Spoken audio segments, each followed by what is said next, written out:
कई बार इंसानियत की कुछ ऐसी तस्वीरें हमारे सामने आती हैं जो कि सीधे हमारे दिल को छू जाती हैं। और कुछ ऐसी तस्वीरें सामने आई इटली के एक शहर से, जहां पर रहने वाले एक शख्स को जब ये पता लगा कि उसी के ऊपर रहने वाला शख्स अस्पताल में भर्ती है और उसी के घर में उसका कुत्ता बंद है, तो उस कुत्ते को खाना खिलाने के लिए वो शख्स हमेशा गैलरी में जाता, उसे बुलाता और इस तरह से गैलरी से हमेशा उसे फीड करता।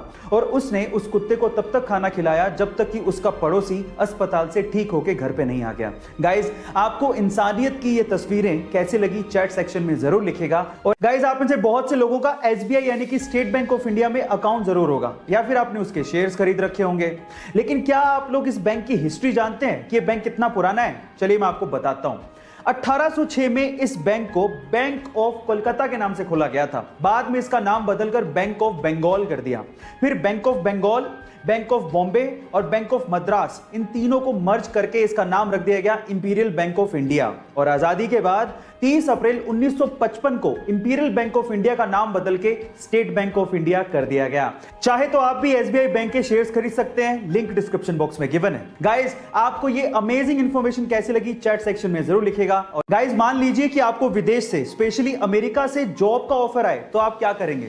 और अगर ये ऑफर नासा से हो तो? और अगर अमेरिका का राष्ट्रपति खुद आपको फोन करके जॉब का ऑफर दे तो शायद आप मना ही नहीं कर पाएंगे। लेकिन आप कहेंगे कि ये सच थोड़ी हो सकता है, लेकिन एक्चुअली ये हुआ है इंडिया के 19 वर्षीय लड़के के साथ। उसका नाम है गोपाल, जो कि बिहार के भागलपुर जिले के ध्रुवगंज गांव का रहने वाला है, जिसे 3 बार नासा ने जॉब का ऑफर दिया है। और तब के अमेरिकी राष्ट्रपति डोनाल्ड ट्रंप ने खुद ने नासा के साथ काम करने के लिए गोपाल को कहा था, लेकिन गोपाल ने तब यह कह के मना कर दिया कि वो देश में रह के देश के लोगों की सेवा करना चाहते हैं। गाइस, आपको one of the youngest scientist of India के बारे में ये सुन के कैसा लगा चैट सेक्शन में जरूर लिखेगा। हमारे यहां पर किसी का कुत्ता कहीं भी पोटी करे, किसी को क्या ही फर्क पड़ता है, लेकिन इटली के नेपल शहर में इससे निपटने के लिए एक अजीब सा तरीका अपनाया गया है। वहां पर हर एक कुत्ते का DNA टेस्ट करवाया जा रहा है, और वो भी मालिक के नाम और एड्रेस के साथ। अब अगर कहीं इटली के नेपल शहर में कुत्ते की पोटी पाई गई तो उसका DNA टेस्ट होगा, फिर उसके बाद कुत्ते की पहचान की जाएगी और उसके बाद मालिक को भेजा जाएगा जुर्माना, और वो जुर्माना 45,000 रुपए तक भी हो सकता है। गाइस, क्या आपको भी ये लगता है कि इंडिया में साफ सफाई के लिए ऐसा कुछ रूल होना चाहिए? चैट सेक्शन में जरूर लिखेगा। कोरोना के समय में उन परिवारों को बहुत ज्यादा झेलना पड़ रहा है जिनमें कोरोना की वजह से कमाने वाले की मृत्यु हो गई है, और अगर वो कमाने वाला किसी प्राइवेट जॉब में था तो ये तो और समस्या का विषय है। इसी बीच टाटा स्टील ने अपने कर्मचारियों के लिए कुछ ऐसी घोषणा की जिससे उन्होंने सबका दिल जीत लिया। टाटा स्टील के अनुसार अगर उसके किसी भी कर्मचारी की कोरोना की वजह से मृत्यु होती है तो उसके परिवार को सर्विस के 60 साल तक पूरी की पूरी सैलरी दी जाएगी। इसके अलावा परिवार को रहने के लिए घर दिया जाएगा और मेडिकल की सुविधाएं भी दी जाएंगी, और तो और उनके बच्चों के पढ़ाई का खर्च भी कंपनी ही उठाएगी। गाइस, टाटा स्टील की ये पहल आपको कैसी लगी चैट सेक्शन में जरूर लिखेगा।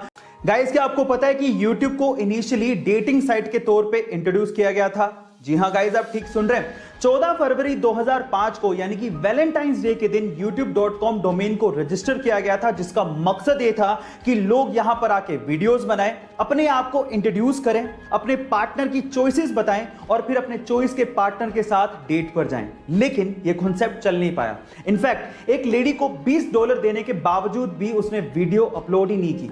उसके बाद YouTube को ओपन टू ऑल वीडियोस कर दिया गया, और जो सबसे पहले वीडियो YouTube पे अपलोड हुई थी वो YouTube के को-फाउंडर जावेद करीम की थी। और उसके बाद की YouTube की सक्सेस हिस्ट्री आप अच्छे से जानते हैं। गाइस, आपको ये अमेजिंग फैक्ट वीडियो कैसे लगी चैट सेक्शन में जरूर लिखेगा, और ऐसे अमेजिंग वीडियोस के लिए शेयर, सब्सक्राइब एंड लाइक। मिलता है अगली वीडियो में।